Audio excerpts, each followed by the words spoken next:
આજે રેસી બ્લોગ ગુજરાતીમાં ક્યોંકિ આજે છે આપણો નવો સાલ ને આ હે પૂરી મારી ફેમિલી।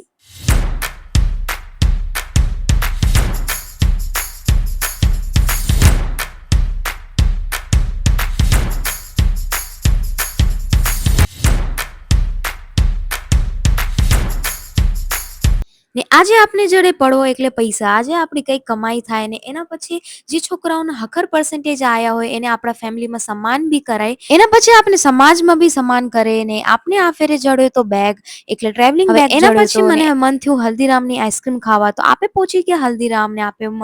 ખાધી આઈસ્ક્રીમ ને મારું તો દિલ બહુ ખુશ થઈ ગયું હતું બીકોઝ મને બહુ જ ભાવે હલ્દીરામની આઈસ્ક્રીમ। કે આજે રાતના બારે નીકળી ગયા હતા ક્યોંકि આજે દીદી જીજુ લોકો બધા આયા હતા નવા સાલમાં ને અમે પહોંચી ગયા હતા અન્ના ઇડલી ક્યોંકि અમારે બધાને લાઈટ ખાવાનું મન હતું મગર મારા બે ભાઈ બહેનનું મન હતું, એ લોકોને મેઇન કોર્સ ખાવાનું મન હતું ને આજે અહીંયા બહુ ભીડ હતી એટલે એ બે ખુશ હતા મગર ફાઇનલી આપની રિઝર્વેશન જડી ગઈ હતી 15 મિનિટ્સમાં। તો આપણે વેઇટિંગ કરતા હતા બારે બહીને બધા ને એના પછી બહુ બધી મસ્તી કરી વાતું થી આજે ને પછી આવી ગયું આપણું જમવાનું જેમાં હતી ઈડલી ને મેં મંગાયા હતા ચીઝ મસાલા ઢોસા જે બહુ હખર હતા, ટેસ્ટી હતા મગર જે રેડ ચટણી તો પૂરો મારા મોઢાનો ટેસ્ટ જ બગાડી નાખ્યો।